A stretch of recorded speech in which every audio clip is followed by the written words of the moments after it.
ya bienvenidos a todos. Mi nombre es Ariel, vamos a empezar a realizar las vamos a hablar vamos a generar una pequeña introducción acerca del virus, nivel estadístico epidemiológico, cómo se genera la enfermedad, sus características clínicas, cómo se presenta realmente, el diagnóstico de qué proceso hace para diagnosticarlo y el tratamiento para ese mismo. Entonces, primero que nada, hay que entender algo. El virus se llama virus del herpes humano. Simplemente lo resumen, pero es muy general y muy bien especificado esto. Porque según he entendido hay un tipo de herpes raro que no solamente herpes humano, pero bueno, vamos a centrarnos en este, el virus del herpes humano. Y se categorizan en tres: el alfa, beta y gamma. Y su clasificación principal es esa. Aunque, claro, es según el tipo de virus, porque están hablando de las infecciones, de qué tan seguido estos llegan a infectar, en qué son las cifras, pero realmente el principio es alfa, beta y gamma.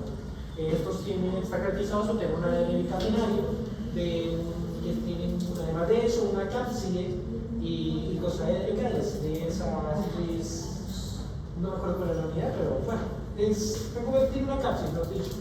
Y una envoltura clasificada de glucoproteínas en la parte superior, que es lo que seguramente le permite la protección al ser detectado por parte de las células. En su patogenia, el virus tiene un proceso de desarrollo. Primero se genera una infección primaria del virus, una latencia y la activación. Eso ahorita más tarde lo explica en la parte patogénica.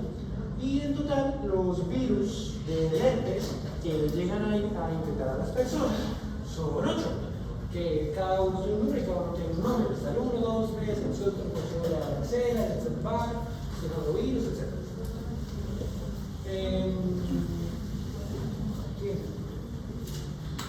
Entonces, biológicamente, el virus del herpes está más presente en la población joven,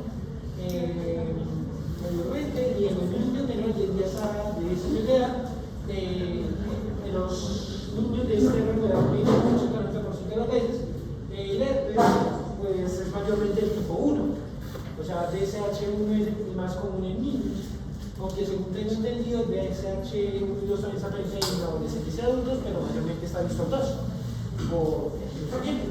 Y es que a nivel general, aunque el VHS2 es más extendido, más común, se ha visto que hay un aumento del VHS, el más extendido del VHS2 y el discastamente más el VHS1. Bueno, o sea, ¿cuál es el más frecuente? El más frecuente es el VHS1, pero el que más intentado es el VHS2, más o menos el Bueno, lo que pasa es que está en aumento y sobre todo en algunas poblaciones, sobre todo en personas sexualmente activas, ¿sí? El 2. Bueno, y hablando de eso de las poblaciones sexualmente activas, adivinen quiénes son las personas que mayormente se deben infectar del virus del herpes. Posiblemente las personas que son adultos jóvenes, adolescentes muy sexualmente activos, significa que no tienen protección. Y lo chistoso es que según la estadística y la principal población de jóvenes que se infecta son los universitarios, como nosotros, así que ojo. Usted. Bueno, pero la mayoría de veces la infección que vamos a ver va a ser el 1 porque se está infectando más, pero estamos hablando de adolescentes muy sexualmente activos. Entre nosotros, la comunidad de universitarios, muy posiblemente vamos a más seleccionados, que es el mayor de genitales. Y otros factores asociados a la adquisición del herpes en edades de 15 a 30 es que es por la mayor cantidad de parejas sexuales, ya que sabemos que hoy en día se ha generado una mayor conciencia de la intercambio y que muchas veces los jóvenes en su rango de edad son más de estar en español, básicamente palabras castizas le dan a todos. Y básicamente hay menos conocimiento de la protección, sabemos que hoy en día tenemos aunque está aumentando, hay poca educación sexual relacionada con este tipo de enfermedades y no se ha aumentado la infección de estos virus. Además de que no se sabe que el TSH2 puede aumentar la probabilidad de infección de VIH, o mejor dicho, que se empeore. Bueno, vamos a iniciar hablando del VIH. Lo primero que deben saber es que todos los virus herpes tienen como una característica en general, ¿sí? Primero tienen una célula blanca. Hay unos que tienen, digamos, la facilidad del trofismo de infectar células epiteliales, ¿sí? Como cuáles. El 1, el 2, y vamos a ver que algunos otros virus herpes tienen la capacidad de infectar, por ejemplo, células del sistema inmunológico, otros tienen la capacidad potencial de hacer tumores, ¿sí? ¿Como cuáles? El 8, por ejemplo, el 6, por ejemplo, que es el Kaposi, pero también algunos, por ejemplo, el tipo 4 y 5 están también involucrados en algunos tumores. ¿Listo? Entonces, eso es lo primero que deben saber, y eso explica el por qué las lesiones pueden ser tan diferentes en los diferentes tipos de herpes. No es lo mismo la lesión de un herpes 1 a un herpes 8, por ejemplo, ¿sí? Donde vemos que esos 3 primeros virus herpes tienen la tendencia a ser más vesículas, mientras que el 8 a ser más tumores. ¿Listo? Con respecto a su comportamiento biológico, primero es bastante frecuente. Ustedes van a ver que en la mayoría de los virus herpes, sobre todo los 6 primeros, los 7 primeros, casi que el 80-90% de la población ha tenido contacto en algún momento y es positivo cuando uno hace pruebas serológicas, ¿sí? Sobre todo el virus 6, 7 también, muchas personas son positivas incluso sin haber hecho ninguna manifestación clínica.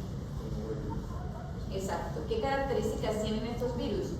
Que tienen un periodo de latencia y que muchos de ellos pueden tener reactivaciones según el tipo de herpes, ¿sí? Entonces, por ejemplo, el virus herpes 1 y 2 vamos a ver que se reactiva muy frecuente, pero si estamos hablando, por ejemplo, de un zóster, el virus tiende a ser menos frecuente que se reactive. Los virus 6 y 7, que no los vamos a hablar, también tienen capacidad de reactivación, pero se asocia a otros cuadros, como por ejemplo la pituriasis rosada, el líquen plano, ¿sí? Y otros, como el 8, tienden a mantener en latencia toda la vida y pueden generar tumores. ¿Listo? Doctora, ¿no puede tener zóster sin haber estado infectado con varicela? No. Zóster es la reactivación de la varicela, así de sencillo. Tú no puedes tener zóster sin haber hecho varicela antes, porque es la forma en que el virus se reactiva. ¿Listo? Ahorita vamos a ver que incluso puede pasar en útero. Y de paso, digamos que de paso, si el zóster, la varicela también te puede dar una vez el zóster se reproducciona, porque el zóster también te puede dar una vez la varicela, o sea, claro. Si yo no puedo entender eso y veo a alguien que tiene infección de zóster, pues... Eso lo vamos a hablar después. ¿Listo? Por ahora vamos a empezar a hablar del 1 y el 2. Bueno, entonces, ¿qué características tiene?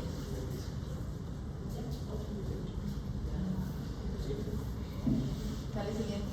Listo. Primero que nada hay que entender la patología de la infección de ese mismo, y se conforma mayormente como en 4 partes. La patogenia, porque paso es un... Así lo hice más resumido para que sea más entendible. Primero que nada, tenemos la infección primaria o infección, que VHS1, se influye el piso. Entonces, esto es importante, porque hay que entender que el herpes es una enfermedad un poquitico traicionera, no para la persona, sino para la persona que está infectada. Porque muchas veces el herpes no va a aparecer, porque esto solamente se activa al momento de un aumento de estrés, de los síntomas, etc. Entonces, imagínese estar con una pareja que pueda tener alguno de estos, no presenta las características, usted sin saberlo, pues luego se infecta sin tener respuesta. Pero hay que entender qué tipo se puede infectar. Digamos, la típica que tenemos aquí los jóvenes, los chavos, es que básicamente es decir que, digamos, el típico beso de 3 se puede darle, el típico beso de 3 también les puede dar infección de VHS1. Porque el VHS1 es por contacto directo con la saliva contaminada de la persona. O literalmente eso, un beso con una persona que esté infectada con el VHS1 lo puede infectar usted. Mientras que el VHS2 se conoce más por medio del contacto sexual. ¿Seguro que solamente es así? Puede ser Bueno, entonces el modo de contagio, el virus herpes 1 es usualmente más frecuente ese primer contacto en la infancia, ¿sí? La primoinfección usualmente la vamos a ver a los 3, 4 años y se llama gingivoestomatitis herpética, ahorita vamos a mirar lesiones. Y posteriormente los herpes labiales son las reactivaciones, ¿listo? Pero eso es la estadística usual, pero también sabemos que hay virus herpes 1 a nivel genital, solo que es menos frecuente, ¿sí? Es decir, a nivel genital es más frecuente que sea un contagio por virus herpes tipo 2, sin embargo en uno también. Y viceversa, también vamos a encontrar adolescentes con virus herpes 2 simulando herpes 1 a nivel labial. ¿Listo? Sí, claro, entonces cualquiera de los dos, solo que es más frecuente a nivel oral que sea herpes 1 y a nivel genital que sea 2. Más frecuente, pero no exclusivo. Bueno, entonces ya sabemos que no es exclusivo. Y digamos, tenemos el contacto sexual y nos infectamos. ¿Qué va a pasar a nivel de la enfermedad? El virus llegará a replicarse en la zona mucocutánea de la infección, ya sea oral, ya sea genital, alguna de las dos. Y ahí comienzan a migrar a los ganglios de la cabeza dorsal, donde comienzan ahí, ya se quedan ahí, y llega a la fase de latencia, que es la fase de latencia, que es la fase de latencia en la que mayormente se presenta el herpes. Según lo que han conocido, es que el herpes mayormente está en estado de latencia, porque ¿Dónde se ubica? en los ganglios de la raíz dorsal. Entonces ahí ¿Qué lo activa? ¿Ah? ¿Qué te lo va a activar? Puede ser un estrés, puede ser nerviosismo, puede ser creo que una infección. Inmunosupresión. Tener fiebre, la exposición solar, la menstruación, el embarazo, es decir, hay una gran cantidad de condiciones que generan una alteración inmunológica que puede ser un factor activador del virus herpes. Solo cerca de la red. ¿Dónde queda latente? Latente en el ganglio y los ganglios de la raíz dorsal. O sea, básicamente se quedan los ganglios y se queda ahí esperando a que se reactive. ¿Cuál es la diferencia entre la primoinfección y las residuos del herpes en cuanto a al cuadro clínico? Residuos. La reactivación. Según lo que yo tengo entendido es que cuando se hace una activación por infección, pues, o sea, digamos, se vuelve a generar infección, primero es que la activación se puede ver más intensa, según lo que yo entendido, no estoy muy seguro de la Entonces, de la patología que debemos saber, cuando hay un primer episodio, usualmente es un cuadro mucho más grave. Es un cuadro que tiende a durar más días y que puede generar incluso síntomas generales. ¿Sí? Puede haber adenopatías, puede haber fiebre, malestar general, incluso en casos de síntomas hasta de meningitis. ¿Sí? En las reactivaciones vamos a encontrar que el sistema inmunológico ya está un poco más modulado, son cuadros mucho más cortos, con menos número de lesiones y tiende a resolver mucho más fácilmente. ¿Listo? Para que lo tengan presente. Bueno, y pues después de que se genera esa reactivación del virus, se va a generar la principal lesión. ¿Y cómo se debe caracterizar esta lesión? Pues el herpes se caracteriza por tener lesiones que son vesículas, la piel, básicamente, vesículas. Y pues, aunque es lo más común en el caso de los inmunodeprimidos, ya se puede generar que prácticamente puede llegar a afectar los órganos, puede extenderse más la zona de la extensión de la cantidad de vesículas, aumentar la Pero cantidad ¿y cuánto aumenta? No, lo que yo te estoy diciendo es eso que tú estás describiendo, es en qué situaciones. En la crónica. En la inmunosupresión no, en la crónica no, precisamente por el escorrijo. Acuérdense, ¿estamos hablando de pacientes inmunosuprimidos? Sí, de acuerdo. Si tiene una inmunosupresión, sobre todo celular, el cuadro va a ser más grave y eso lo vamos a ver ahorita. Con mayor cantidad de lesiones y la morfología también puede cambiar. Pero en un paciente inmunocompetente, recuerden que esto es una inmunidad de tipo celular y que tenemos linfocitos T de memoria, que son los que básicamente van a modular esa respuesta cuando hay una segunda reactivación del virus. Por eso hace que sea mucho más corto. Por eso les expliqué la parte clínica, para que ustedes entiendan por qué se presenta de esa manera las reactivaciones. Y como en un paciente, por ejemplo, VIH con bajo conteo de CD4, tenemos lesiones muy graves, incluso con compromiso en órganos. ¿Sí? Acá estamos hablando de piel y mucosas, pero en pacientes inmunosuprimidos vemos compromiso en algunos órganos. Esto a nivel hepático, a nivel del sistema nervioso central, por ejemplo. Bueno, Dale siguiente. Aquí está la parte de la bacteria, Lo mencionamos, eso ya se lo dije. Ese, por ejemplo, es un cuadro clínico mucho más grave. ¿Sí? Ahí que puedo tener el paciente.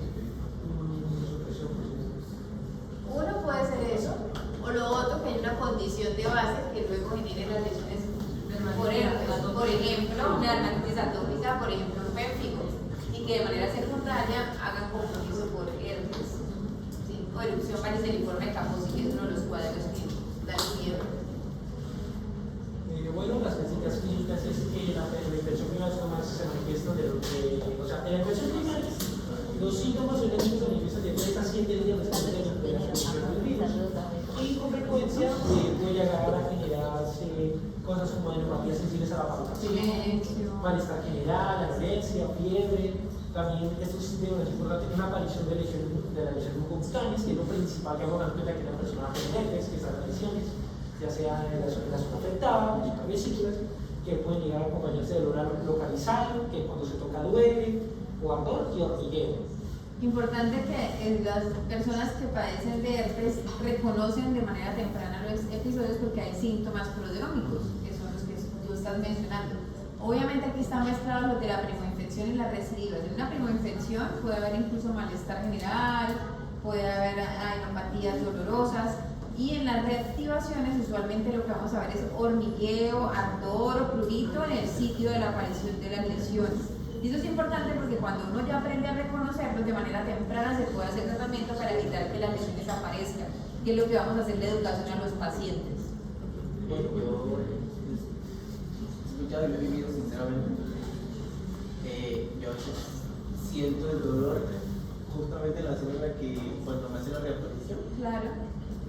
Eso es lo usual, o sea, eso es una neuropatía sensitiva. Y ya uno sabe que las lesiones van a aparecer. A veces, cuando las reactivaciones son, digamos, ya llevan muchos años, a veces casi ni hacen lesiones ya los pacientes, hacen una, máximo 2 lesiones y ya. Si uno compara con esa primoinfección en donde podemos ver esas vesículas agrupadas que incluso forman úlceras en algunos casos. Puede haber manifestaciones como cistitis también en algunos pacientes, sobre todo en la parte genital. Adenopatías dolorosas, fiebre, Cisuria también. muy bien. ¿Hasta acá hay preguntas o vamos bien? Miremos imágenes. Entonces, primoinfección, herpes tipo 1. Ya les dije el nombre, entonces, ¿cómo se llamaba? Muy bien, gingivoestomatitis herpética. ¿Cómo se va a manifestar? ¿Ves? ¿Cuál es la área anatómica donde la van a ver? Cavidad oral, incluso faringe también, ¿sí? Entonces son pacientes que hacen aftas, y por eso es importante reconocerlo, porque son aftas que llegan incluso a comprometer la deglución en estos casos, ¿sí? Se acompañan de adenopatías cervicales, de fiebre y malestar general. Esa es la primera infección del virus herpes tipo 1 a nivel oral. En el caso del tipo 2, que lo vemos más en la adolescencia, puede haber unas manifestaciones similares sin que sea un cuadro tan intenso como el tipo 1. Es decir, pueden haber algunas aftas en cavidad oral o faringe y resuelven de manera espontánea más o menos a la semana de evolución. ¿Listo? Ahora, las recidivas. Entonces, en el caso del herpes tipo 1 a nivel oral, ¿qué vamos a ver? Entonces, compromiso usualmente de alguna zona del labio. Pero ustedes van a ver que también puede haber compromiso en otros sitios, por ejemplo en las mejillas también, en el dorso de la nariz. Son otras áreas anatómicas donde podemos encontrarnos el virus herpes tipo 1. ¿Sí? ¿De qué depende que se hagan 1 o 10 episodios? Depende mucho también de la inmunidad del paciente y de los factores agravantes. ¿Sí? Si por ejemplo es una persona que se expone mucho al sol, seguramente va a tener más crisis. Si es una persona que tiene cerosis en los labios, va a tener más episodios. ¿Sí? Entonces depende de la condición de base o los factores asociados, vamos a ver el número de crisis va a cambiar entre pacientes. ¿Listo? En el caso del área genital, la primoinfección usualmente también son vesículas agrupadas que luego dejan una úlcera en algunos pacientes. En el caso de la primoinfección, con adenopatías y dolor intenso en la zona afectada. Posteriormente, vamos a ver que las reactivaciones se caracterizan por vesículas agrupadas que tienden a dejar luego pústulas, se rompen, forman costras y resuelven. ¿Sí? Ya esa formación de úlcera es más frecuente en la primoinfección. ¿Hasta acá vamos bien? Doctora, ¿y la mal llamada culebrilla puede ser una primoinfección? Puede que sí, señor.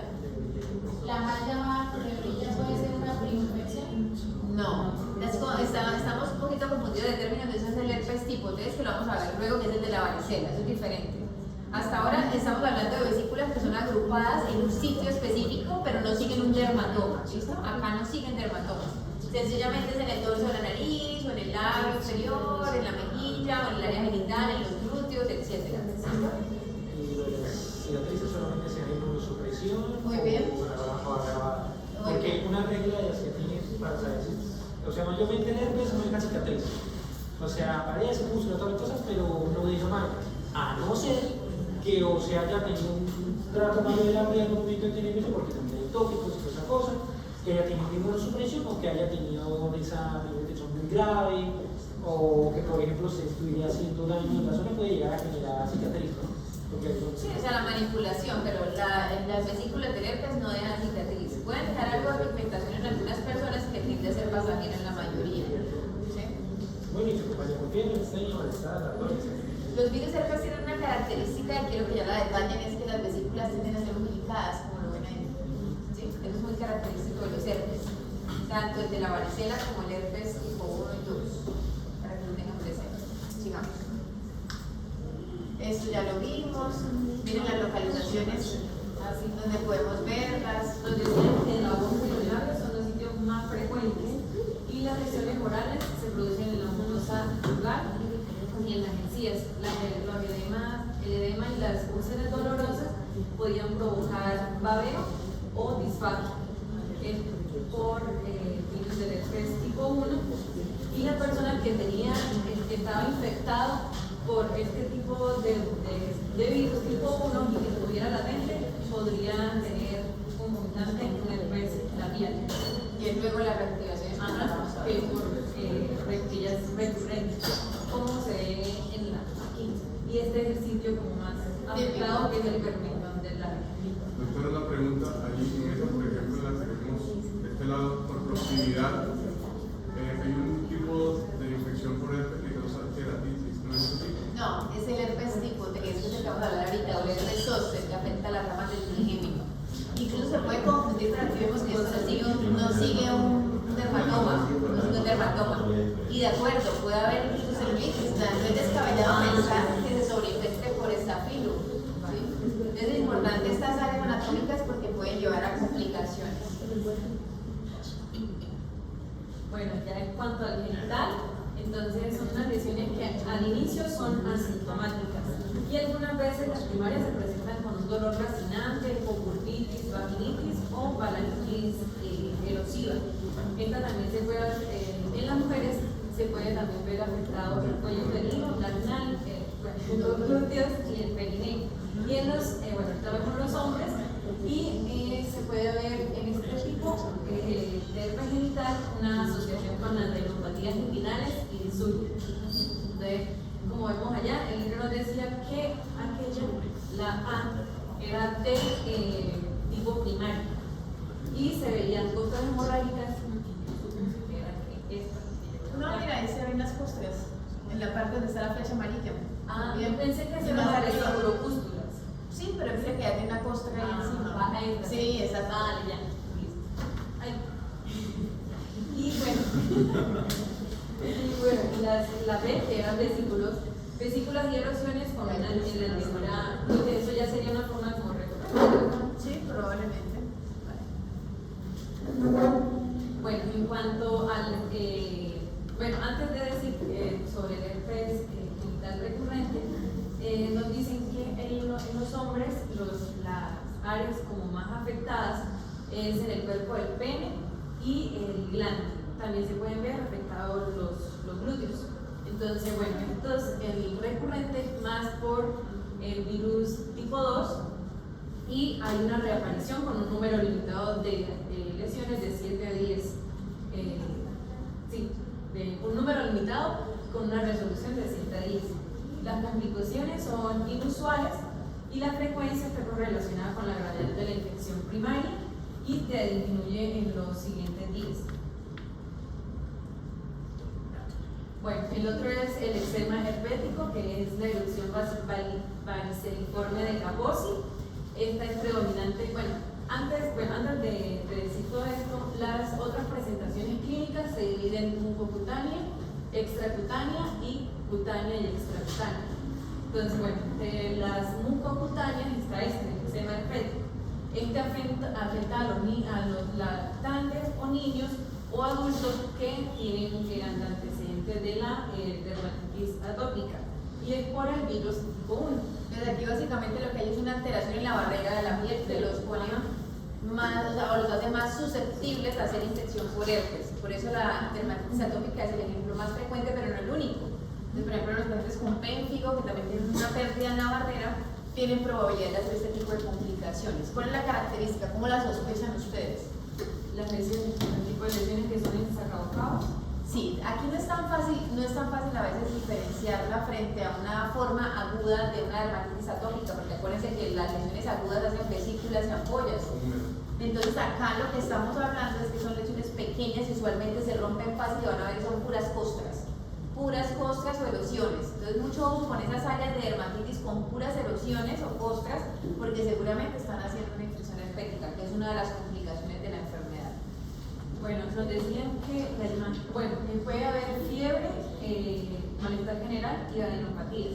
En cuanto a la imagen, nos decían que la A son erosiones en sacabocados monomorfas de 2 a 3 milímetros con un borde festoneado. Yo busqué que era festoneado y es como Claro, así. sí, borde así como descamado, así con una forma figurada. Listo.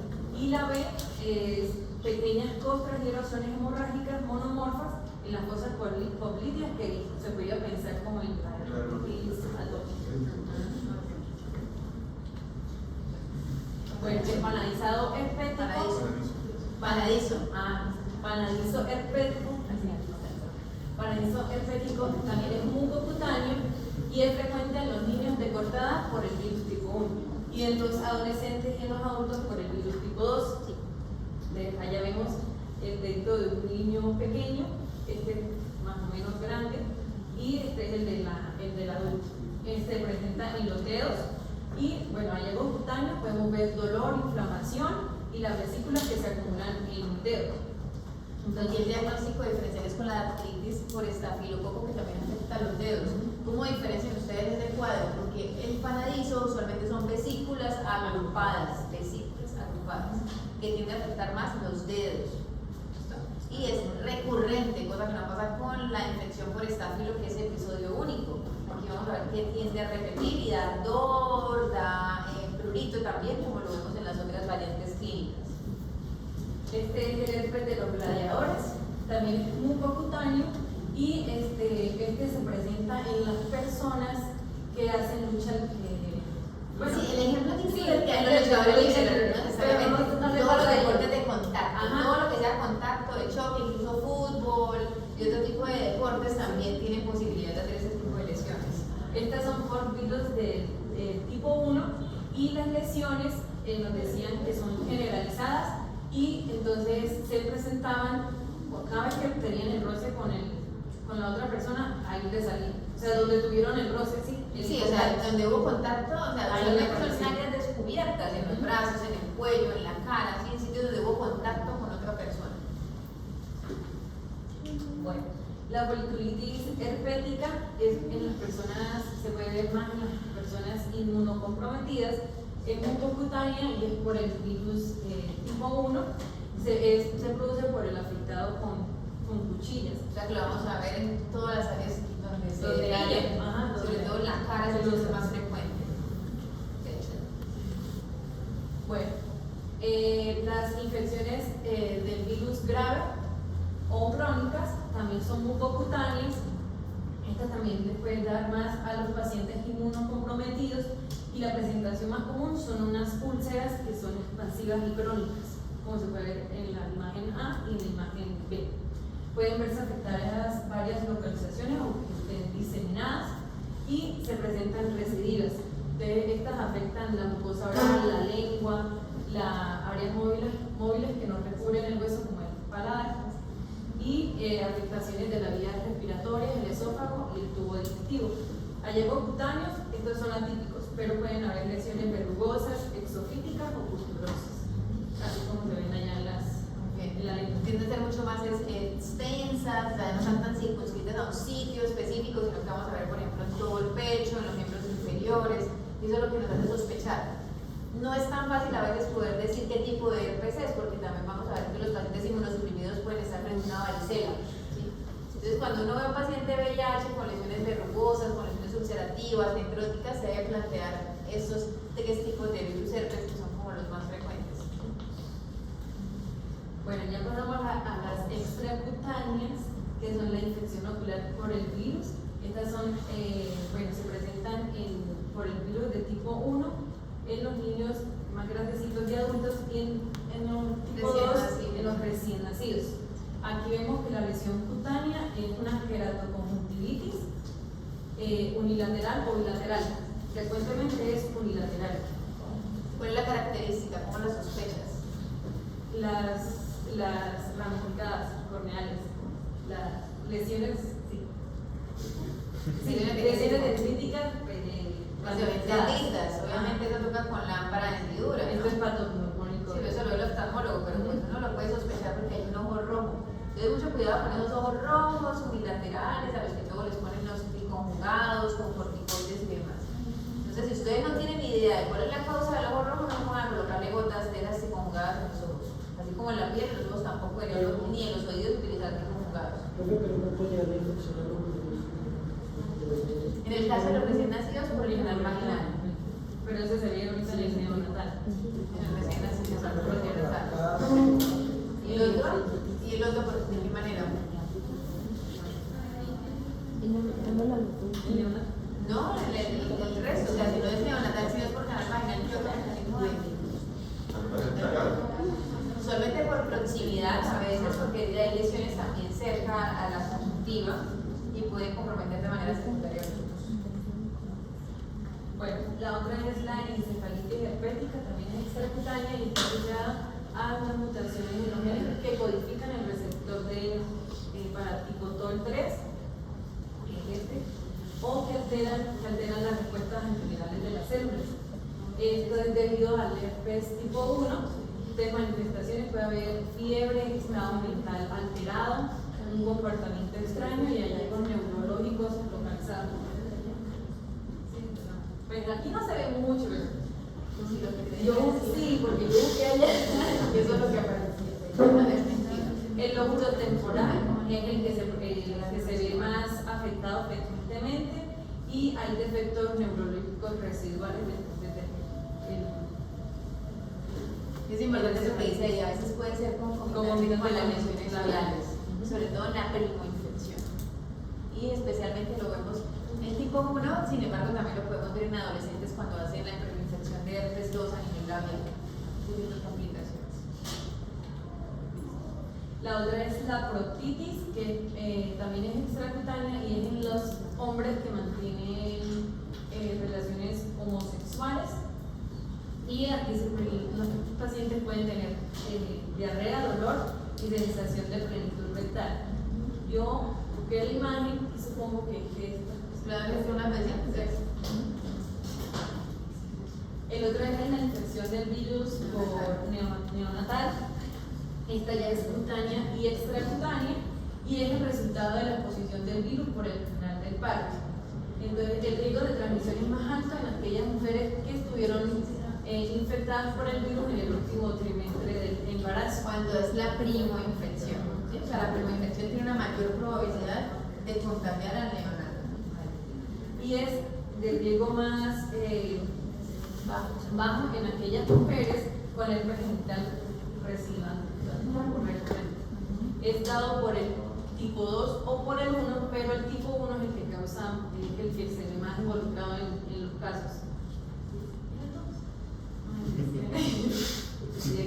Sí, no, o sea, lo más frecuente es que veamos que sea por herpes genital, tipo 2. Vale. Listo, entonces hallazgos en el inicio del nacimiento, entre las 2 primeras semanas de vida. En la localización se puede ver en el cuero cabelludo, en el tronco o que estén diseminadas. Y afecta la mucosa oral, los ojos, el sistema nervioso central y órganos internos. En estos niños se puede ver letargo, irritabilidad, mala alimentación, inestabilidad térmica y confusiones. Vesículas. Y la base de de Bueno, en cuanto al diagnóstico, ¿qué utilizamos? De todo eso que tienes ahí, es es el cultivo vírico. No mentira, la PCR. La PCR que era como más. Depende, entonces si tenemos lesiones activas, una prueba que está disponible en muchas partes es el test de sangre, que se hace el frotis de las vesículas, las rompemos y las miramos al microscopio. Pero también podemos utilizar anticuerpos. Ustedes van a ver que también tenemos inmunoglobulinas para este tipo 1 y 2, que hay que saberlas interpretar porque depende del momento en el que esté la infección, porque estamos en una fase de latencia, a veces incluso pueden salir negativas. ¿Sí? Y pues en una fase muy aguda pues vamos a encontrar una inmunoglobulina M elevada. Cultivos y demás también se pudieran hacer. ¿Cuándo utilizamos este tipo de pruebas?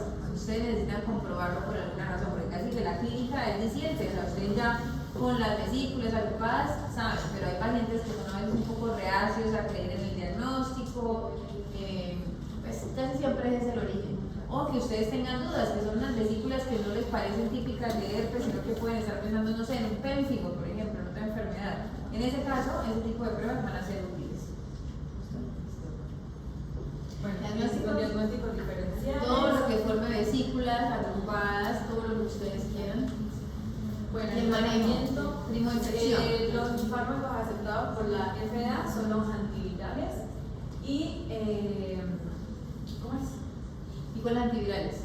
Está el aciclovir, ¿Cuál más? el Valaciclovir y el fanciclovir. Muy bien. Por facilidad y costo, lo que más usamos es aciclovir. Manejo primo infección, ¿es igual que en recurrencias? ¿Sí? ¿Y por qué entonces clasifican ahí herpes, primo infección y recurrentes? Entonces debe cambiar, ¿qué se cambia? Que sea la forma de administración. Número de días. Número de días. Entonces, miren la primo infección, ¿cuántos días lo vamos a dar? De 7 días. ¿Y la recurrencia? 4. Entonces depende, incluso algunos pueden ser, algunos esquemas son de 2 días, otros son de 5 días, depende de lo que estemos hablando. En el caso, por ejemplo, de herpes oral, incluso algunos hay esquemas de 1 o 2 días. ¿Cuándo utilizamos terapia tópica?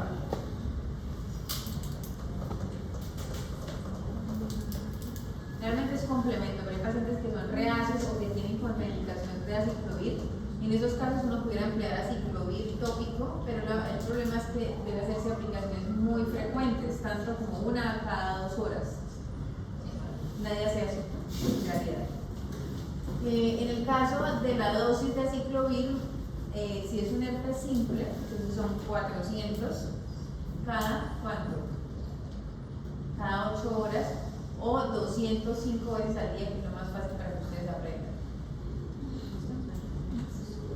Bueno, ¿Cuándo hacen tratamiento supresor? cuando es, ¿cómo es? Pacientes con más de 6 o más. Sí, exacto. Muy bien. ¿Y De con 6 qué lo o más haces? sesiones. Con, ahí decía, ¿cómo se llama? Aciclovir. Ah, vale. Aciclovir. Solo aciclovir. ¿Y cuánto le van a poner? 4. ¿Cuánto está cuánto? No, ya sería más.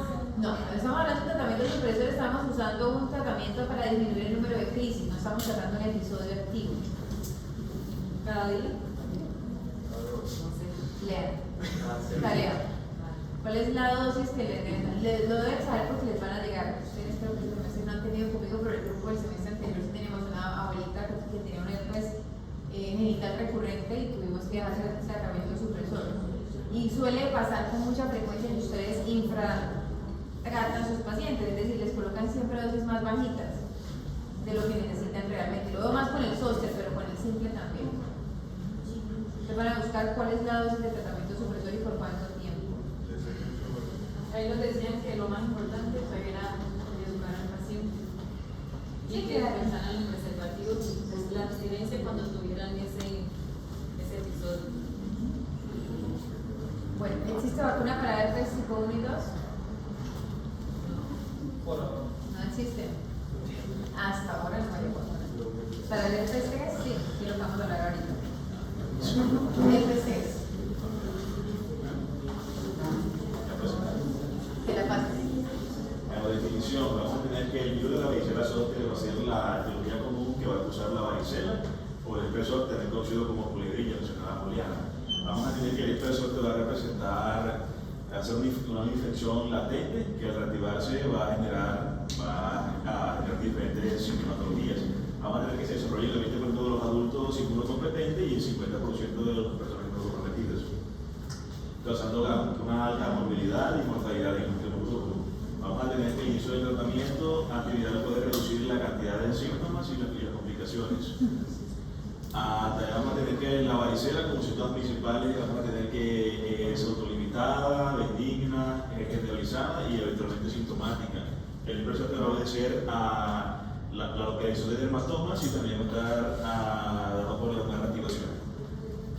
Epidemiología, vamos a tener que la distribución es mundial, siendo un 98% seropositivo para los adultos. Vamos a tener también que desde la llegada de la vacuna en 1995 ha disminuido la incidencia en un 25%. En el año 2021 se notificaron a 13.838 casos, de entre los cuales la mayoría siendo menores de un año, seguido de los pacientes de 1 a 4 años. Hay evidencia que la exposición temprana ayuda a proteger a los adultos de los seropositivos y el desarrollo del software. Bueno, la patología de la varicela, vamos a tener que la transmisión va a ser por partículas en el aire, por líquido vesicular o también vía transplacentaria. El periodo de incubación va a ser de 11 a 20 días, la infección va a ser transmisible desde el día 1 y 2 y va a desaparecer la transmisión hasta que se desarrollen las costras. Eso es importante. Entonces uno dice, ay, no tenía costra, no tenía lesiones, pero miren que antes de hacer las lesiones ya el paciente puede contagiar a otra persona. 1 o 2 días antes por vía respiratoria.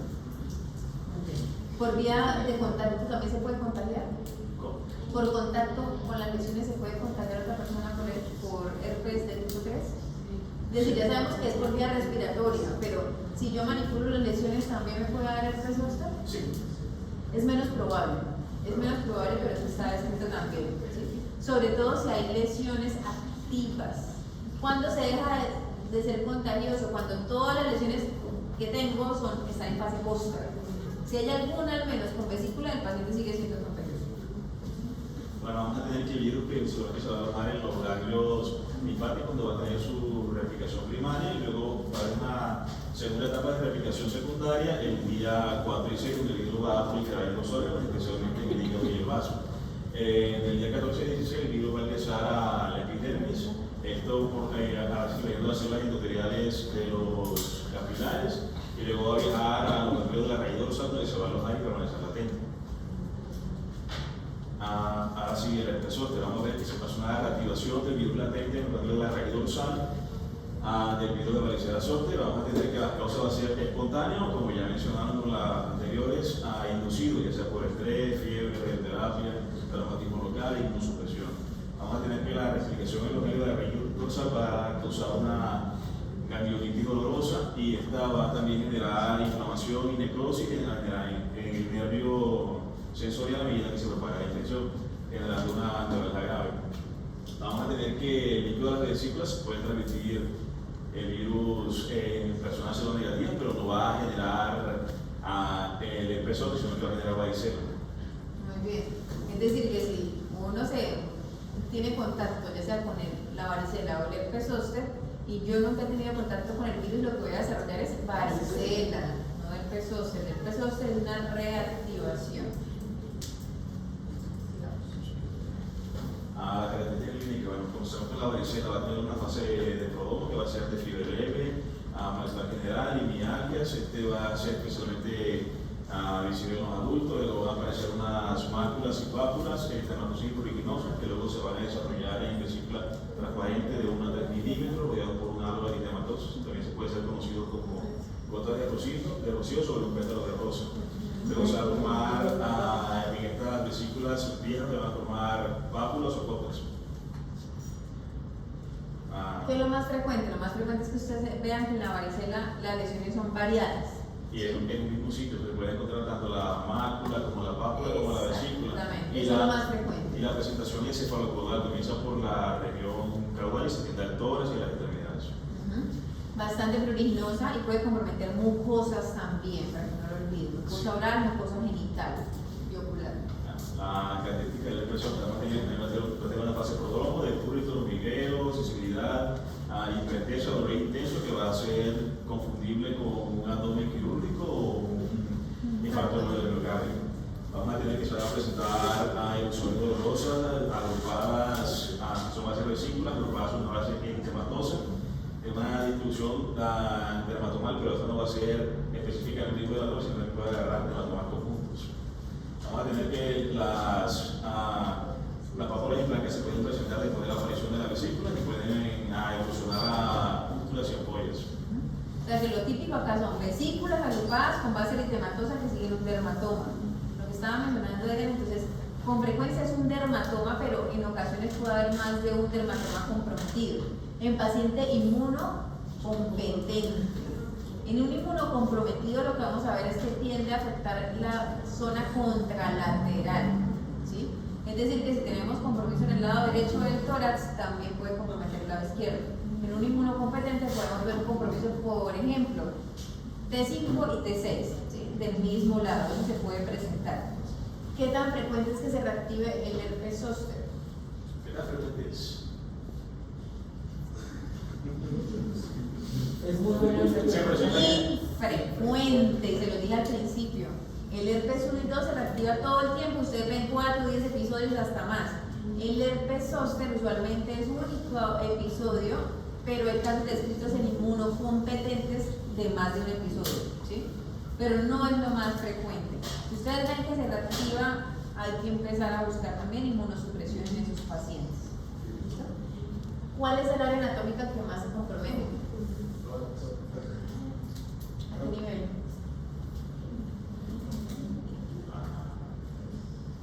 ¿O en la cara?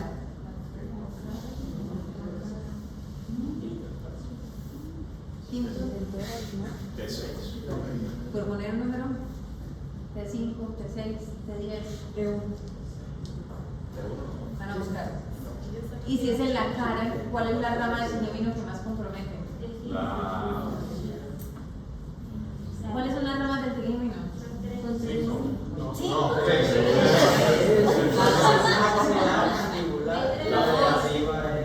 La focal es la que vamos a comprometer, si no me equivoco. Sí, la oftálmica. Entonces la rama oftálmica es la que más compromete y la que también puede llevar a complicaciones oculares, a las que estaban preguntando. Que no lo olviden. Vamos a tener que los niños y adultos inmunocompetentes no van a generar secuelas, pero aquella persona inmunocomprometida va a generar, como en los otros ya visto, una clínica más grave y va a tener una presentación inusual, como puede ser la lesión de verrugosa y costosa, principalmente en pacientes con VIH y peridosis postherpética y también la enfermedad cutánea diseminada, que van a ser más de 20 vesículas fuera del dermatoma primario. Muy bien. Y fíjense que las presentaciones clínicas también se pueden parecer a las del herpes 1 y 2, por eso el paciente inmunosuprimido debe pensar en estos tres tipos de herpes. Muy bien. Las complicaciones de la varicela, bueno, más que todo van a ser la infección de piel y tejidos blancos, en áreas en las que se ha generado la lesión, va a infectarse más que todo por el estreptococo del grupo A, va a generar cervitis, shortosis y infecciones cositales. Va a generar también a los neumónicos, va a ser encefalitis, síndrome de Reye, que ya es poco común debido a que no se utiliza tanto la aspirina en estos casos. También la que más genera complicaciones en los adultos va a ser la neumonía y es poco común en niños inmunocompetentes. También tenemos el síndrome de la varicela congénita, que va a ser como una madre que tiene varicela materna durante las primeras 20 semanas del embarazo. Va a generar un riesgo del 2%, va a tener posibles defectos congénitos, incluye bajo peso al nacer, cicatrices cutáneas, anomalías oculares, atrofia cortical, retraso psicomotor y enfermedades de displasiones. La complicación del herpes zóster, bueno, vamos a tener que las lesiones cutáneas, la complicación del herpes puede ser más grave de acuerdo a la edad y el compromiso inmunológico que tenga el paciente. Vamos a tener que lo más común va a ser una infección bacteriana secundaria, pero también se puede presentar meningocefalitis, neumonitis y hepatitis. En personas inmunocomprometidas, el herpes puede tener casos de lesiones más graves, como ya mencionamos, que van a ser las lesiones verrucosas y costrosas, como se presentan aquí en pantalla, en pacientes con VIH. Entonces, de las complicaciones más frecuentes, si quieres en la tablita creo que queda como un resumen. Sí, Lo primero que hay que pensar es la sobreinfección bacteriana, es lo más frecuente. Y dentro de las herpes zóster, lo que más vamos a ver es la neuralgia postherpética, pero no en todo tipo de pacientes. ¿Cuáles son las condiciones que más favorecen eso? Uno, la edad. ¿Sí? De entrada ya sabemos que el herpes zóster usualmente se va a presentar con mayor frecuencia en mayores de 50 años. Pero el tener más de 40 años y el ser mujer son factores de riesgo para hacer neuralgia postherpética. Lo otro es que el cuadro sea muy intenso y muy sintomático al inicio y que no haya recibido tratamiento. ¿Sí? Entonces, esa es la razón por la cual debemos empezar tratamiento temprano en estos pacientes para evitar esa neuralgia. Hay una cosa que es la neuritis herpética, que es el ardor y el dolor que les da durante el episodio, pero cuando hablamos de neuralgia postherpética, usualmente después del mes de haber tenido el cuadro de vesículas, ya resolvió completamente y aún hay neuralgia. ¿Listo? Esa puede ser tan intensa que incluso requiere manejo con bloqueo y otro tipo de cosas más. Por eso debemos evitar esa complicación. ¿Qué otras complicaciones? Entonces, por ejemplo, si tienen compromiso en la cara, ¿qué es eso del síndrome de Ramstein-Hunt? Porque lo van a ver. Va a aparecer va a aparecer lesiones que afectan el conducto digestivo externo, la membrana antipática y los tercios anteriores de la lengua y el paladar. O sea, ¿qué nervios son los que se ven afectados además del tilemio?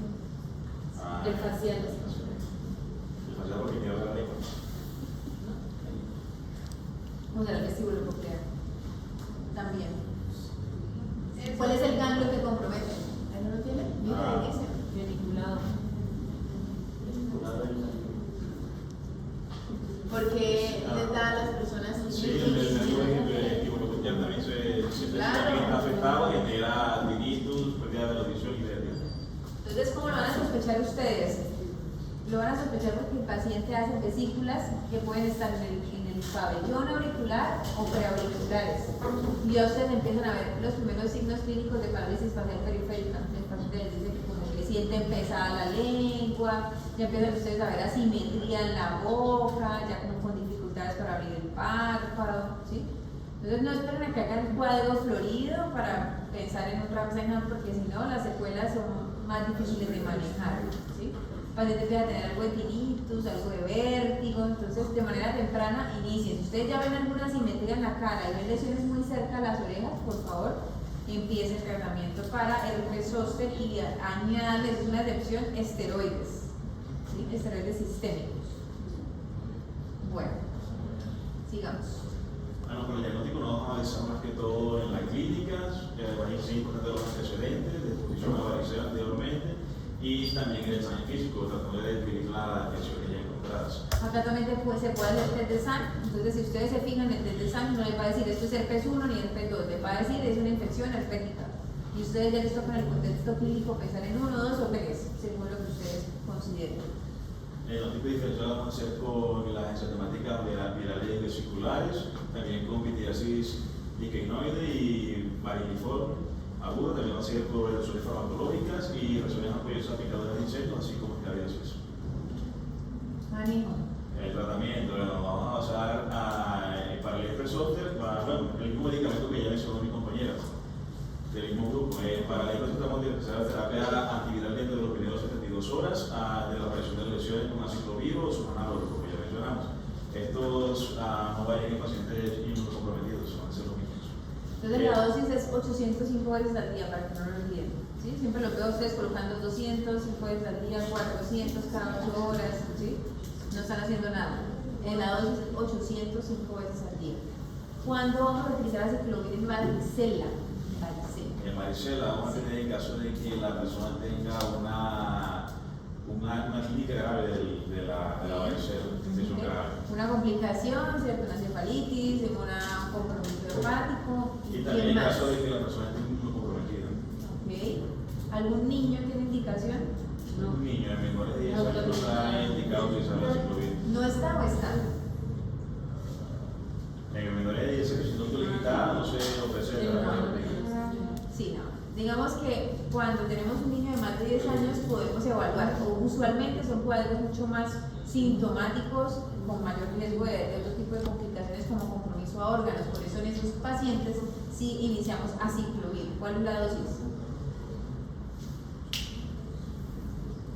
Son niños, ponemos 800 también. 400, 600, que es la más, 200, 400, 600. Busquen, eso es por kilo. Ah, 10 miligramos. 20 miligramos por kilogramo. Casi siempre la respuesta donde está la diapositiva. Estaba leyendo lo del mundo deportivo. El mono de corrido sí es 10. No, porque Claro, pero dosis, 10 por dosis cada 8 horas y es endovenoso. ¿Cuándo van a hospitalizar los pacientes? Pacientes con un herpes, por ejemplo, muy temprano, un paciente inmunosuprimido, ¿cierto? o que tengan en riesgo alguna complicación. El resto de pacientes los van a manejar ambulatorios. Sigamos. Bueno, Con para este terminamos hoy con el virus para herpes. culminar con la exposición de herpes, vamos a hablar de virus humano tipo 8. Que pues a manera de introducción, este también es llamado el virus del herpes asociado al sarcoma de Kaposi. ¿Y por qué lo llamaron así? Porque en 1994 se estudió un paciente que tenía lesiones del sarcoma de Kaposi y que tenía adhesión al SIDA. Y identificaron secuencias de ADN similares al herpes en estas lesiones. Entonces, bueno, debido a eso, pues miraron que todas las lesiones de Kaposi, del sarcoma de Kaposi, de todos los tipos tenía este virus, incluido la forma clásica, que es más común en los descendientes judíos, la forma endémica africana, que es más común en hombres y niños pequeños, los asociados a la inmunosupresión, que es más común en los pacientes que hacen trasplantes de órganos sólidos, y el sarcoma de Kaposi relacionado con el SIDA, que es más frecuente en hombres que tienen relaciones sexuales con hombres. La tecnología es muy variable geográficamente, podemos tener una prevalencia del menos del 5% en América del Norte, Gran Bretaña y en el norte de Europa. Tenemos una prevalencia del 10% en el sur de Europa y una alta prevalencia del 30 al 80% en África, siendo la más común la forma endémica africana en esta población.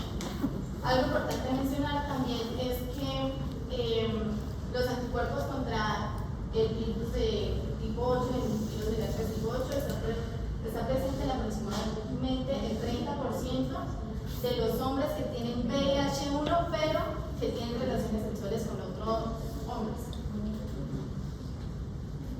La patogenia, así de manera general, como que no se comprende completamente, igual que la transmisión no está comprendida completamente, sin embargo, se dicen que los linfocitos T son la principal célula diana de este virus. Sin embargo, también este virus también puede resguardarse en un número limitado de células, como son las células endoteliales, los monocitos, las células epiteliales y las células sensoriales. Este virus se puede resguardar en estas células, en las células endoteliales y en los linfocitos B, y por eso va a tener como una latencia de por vida en el humano.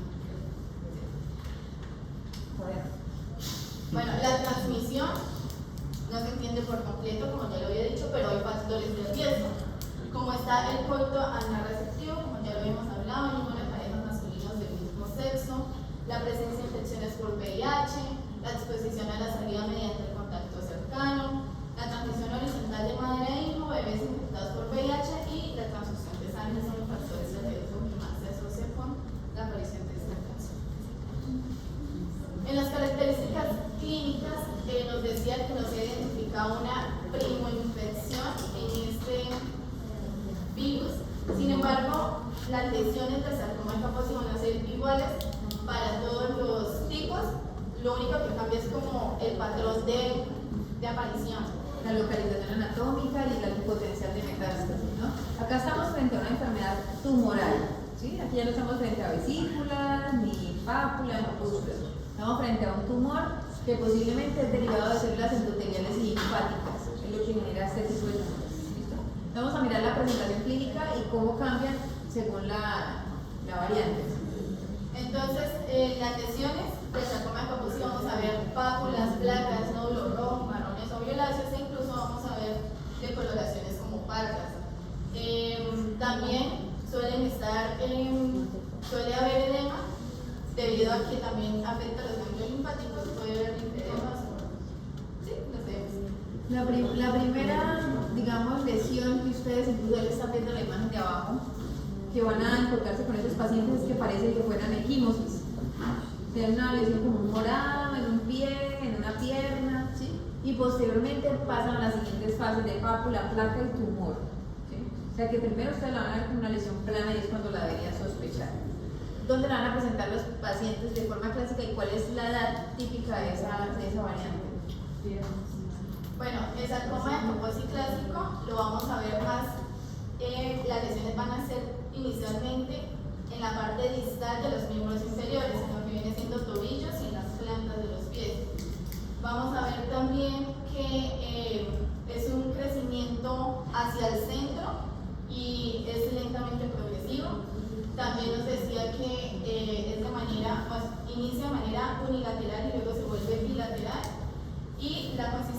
también va a cambiar. Al inicio va a ser lesiones blandas y con el paso del tiempo van a volverse más duras y sólidas.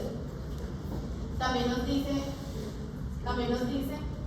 que pues toda la parte afectada vamos a tener hiperkeratosis y eczema. Que simulan eczema.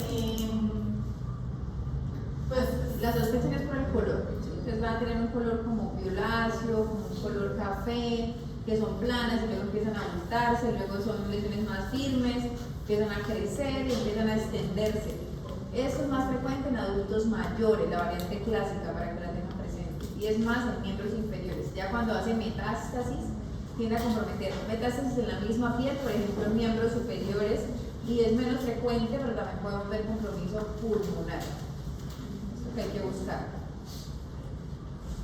Sigamos. bueno, el sarcoma de Kaposi relacionado con el SIDA, pues vamos a tener prácticamente las mismas lesiones, sin embargo, estas lesiones van a ser más amplias y van a iniciar en lo que viene siendo el tronco, la cara central y las mucosas orales, incluso van a afectar los órganos internos. Eso. Muy bien, entonces es muy frecuente el compromiso oral, de la vía respiratoria también, ¿sí? Incluso llega a ser una urgencia en algunos pacientes. Estos son un comportamiento más agresivo. La forma clásica lleva meses, esta es una forma rápidamente evolutiva y tiende a ser metástasis temprana también, si se compara con la forma clásica. El sarcoma de Kaposi asociado a inmunosupresión son estas lesiones de un curso más agresivo y mucho más rápido. La característica de este es que tiende a mejorar, estas lesiones van a mejorar si se reduce o se elimina la terapia inmunosupresora. Esa es la característica. O sea, que no va a pasar porque es un paciente que está trasplantado, pues lo que uno hace a veces es cambio de medicamentos y manejar la enfermedad. Estas imágenes las saqué de una paciente con artritis reumatoidea, en el cual estuvo en terapia de inmunosupresora durante 14 años y inició con estas lesiones de manera repentina que se agravaron rápidamente, y además de eso tenía nódulos en el estómago y en el intestino. Le tomaron VIH, salió negativo, y le tomaron biopsia para confirmar, pues, de estas lesiones para confirmar el sarcoma de Kaposi, dio positivo, entonces diagnosticaron como sarcoma de Kaposi asociado a inmunosupresión.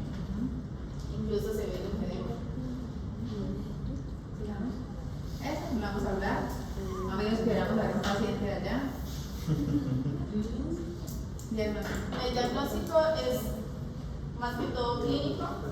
Ustedes sospechan una lesión que puede comportarse como una lesión de sarcoma de Kaposi, entonces lo que vamos a hacer es tomarle una biopsia. Con eso se confirma el diagnóstico, le hacemos una atención inmunohistoquímica para quedar asociado a la latencia o el ANA1, que va a demostrar la presencia del virus del herpes tipo 8. Es importante ver el virus herpes porque hay otras lesiones, incluso vasculares, insuficiencia venosas crónicas, que dan lesiones similares al Kaposi. Por eso siempre es importante hacerle la inmuno a esos pacientes. O sea, si ustedes ven un paciente con Kaposi, deben remitirlo a dermatología, que hay que tomarles biopsia y clasificarlos, ¿no? Saber si es una enfermedad limitada o es una enfermedad metastásica. Y se dice también que para el diagnóstico no se requiere serología para el herpes.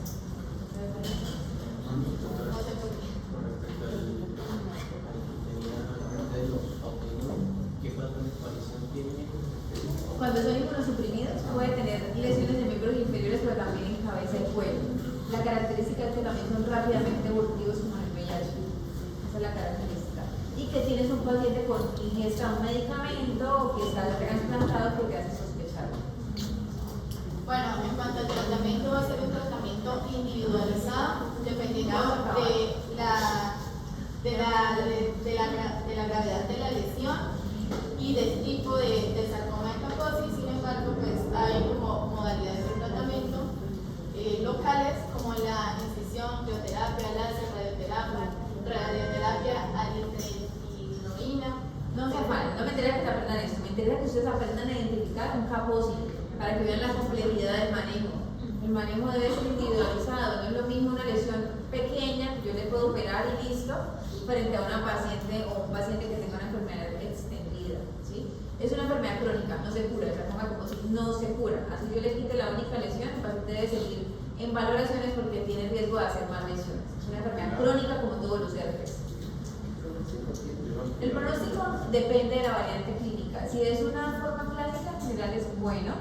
Se controla la enfermedad y menos riesgo de metástasis, pero estamos hablando de un paciente VIH-Sida, usualmente tiene un curso agresivo con complicaciones respiratorias y fallecimiento secundario. ¿Preguntas?